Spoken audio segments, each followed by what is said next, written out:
Hello, everyone. I am back, and guess what? It's day number 70 of 365 Live, and I'm here with you today. I'm back from my little excursion to get my certification through the Maxwell Leadership, and I wanted to focus on a little bit on counseling and my counseling and coaching and what I do there. And my focus is usually couples. I do pre-marriage, marriage, and divorce care. And so for on this week, I wanted to talk about marriage and divorce and all that's happening within the church realm. I get to see it a lot, get to see it a lot in my practice. I get to see all the ups and downs and all the things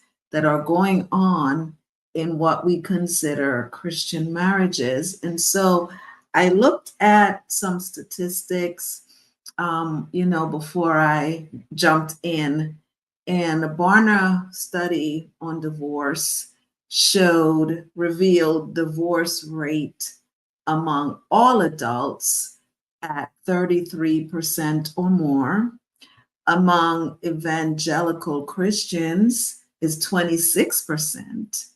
And among non-evangelical born again Christians, it's a booming 33%. That's pretty heart wrenching for me. And as a result of all of these statistics, I keep doing what I do. I keep doing what I do in my practice. And the question always remains, why are so many Christian marriages failing? Why are they failing? Back in the day, I recall looking at an amazing marriage between my parents. 46 years strong is what they did. 46 years of knowing how to, I call it knowing how to dance, knowing how to dance and glide across the floor in their marriage to keep it working and keep it well.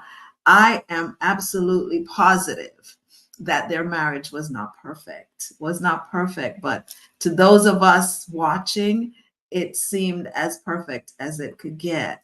They just kept it going and kept it going until my dad passed away. And so 46 years is a long time. Is a long time. I've spoken to many couples that have been married even longer than that, 50 years, 60 years, and so on. I was speaking to someone right here in my community, and they have been married for 70 years. I believe she said it was 70 years. I looked at the woman just running around the pool and seeming like she was about 70 something, but in reality, she was older than that. And she was so excited to be about to celebrate 70 years with the same person. And she explained to me, she said, I don't know anything else. I know marriage, and I know marriage to only one person. And so as I look at all of that, I realize that even though the statistics look pretty dim, there is hope. There is hope for marriage. There is hope for marriage. And, I put it like this, to you out there who are probably struggling. I don't know who you are, turning in bed, you're looking over at your spouse that you've been married to for a while, and you're wondering, when did we become strangers? And when did the suffering actually begin? And you can't even answer. You don't even have an answer. You just know that it's happening. It's happening, and it's happening big time, to the point where you just want to throw in the towel. And today I want to tell you, don't throw in the towel.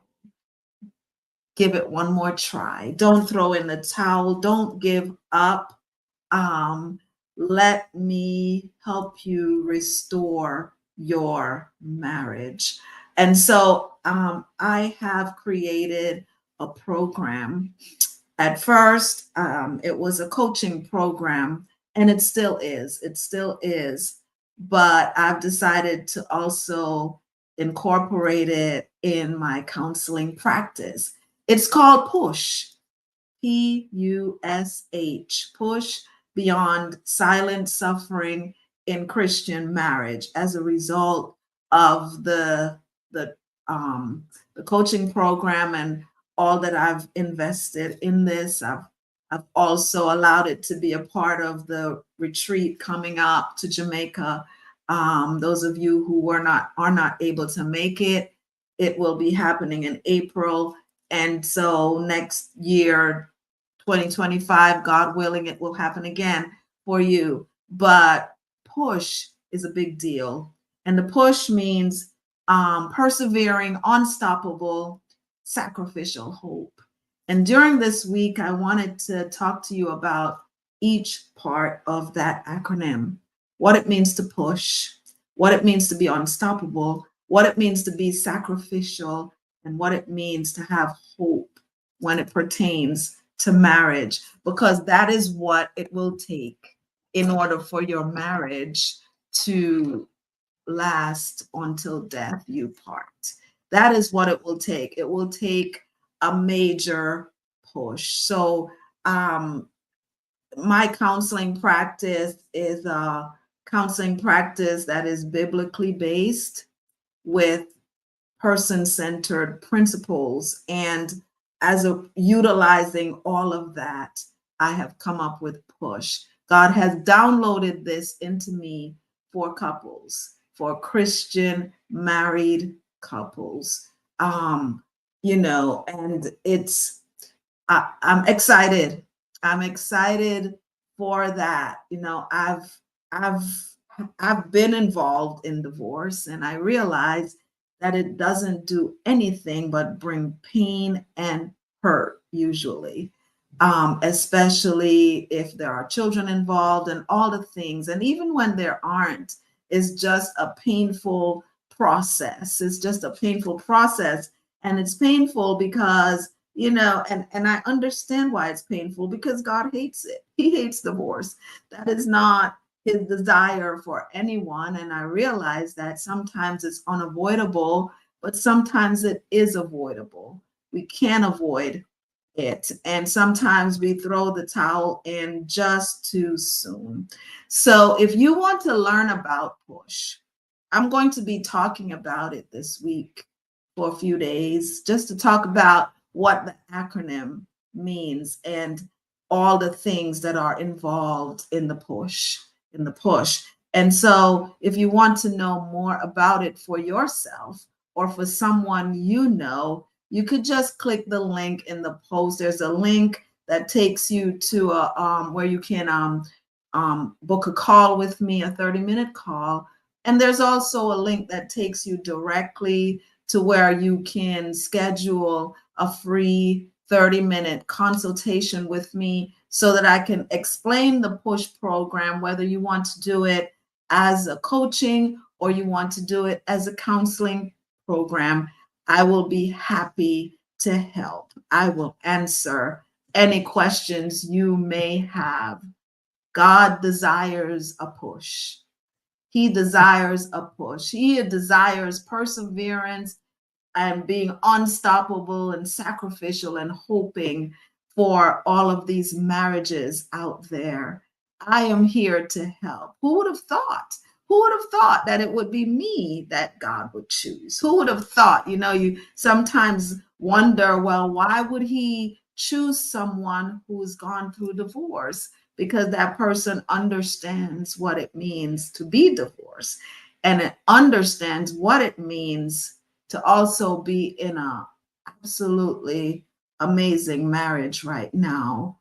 And so I just want to help you. It is my desire to help you gain stability and all that it will take for your marriage to stay a marriage. And I get it. I get it that at the end of the day, sometimes you just run out of steam. You run out of everything, just tired, exhausted, exhausted from it all. It just seems so amazingly difficult. And so I get to walk you through those phases. And when we jump into the program, if you do it as a coaching, you'll be with other couples. You know, the coaching program is utilizing it for more than one couple at a time. And it's a 10-week journey for the coaching program. It's a 10-week journey. You also get to be on a Zoom with me and other couples while working one-on-one with me as well. Or you could just do it as a counseling program where you just either do it one session at a time, or you could book a package. And I get to explain all of that to you. But at the end of the day, my desire is to see you whole, is to see you whole, to see you whole. And so I'm offering this program to you. I'm offering it to you at, it's a reduced cost, but right now, what I would like to do is to see marriages become whole. That statistic that we see for the just adults all over, and then we look at it from a Christian perspective and we see that it's just about the same. That is a little scary for me, and it should be for you as well. And so the hope is that you will jump in and get the help that you need, whether you get it from me or somewhere else. Just get help. Get help for your marriage. Get help for your marriage. Fight for it. That's the word I'm looking for. Fight for your marriage. Push, persevering, unstoppable, sacrificial hope is what it will take. So, like I said before, just click the link, whichever link you choose, just to get to speak to me and let me explain to you what this is all about. Thank you again for joining me on this day number 70 of 365 Live. Have a great and wonderful rest of your Sunday. God bless you all.